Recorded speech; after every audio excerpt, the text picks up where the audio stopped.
Is your Lenovo docking station's power button unresponsive? First, perform a hard reset. Disconnect all cables and hold the power button for 10 to 15 seconds. Next, ensure the dock receives adequate power. Verify you're using a compatible 65 watts or higher USB-C power adapter, ideally a Lenovo charger, and that it outputs 19 to 20 volts DC. Check for any physical damage to the power brick, cables, and USB-C port. If these steps don't resolve the issue, proceed to firmware troubleshooting. Remember, inadequate power is a common culprit, so rule it out first.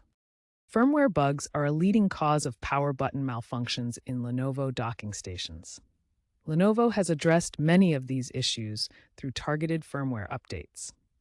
Use Lenovo Vantage to check for and install the latest dock firmware. In Lenovo Vantage, make sure the dock firmware check option is enabled. This integrates with Windows 11's power settings for real-time diagnostics.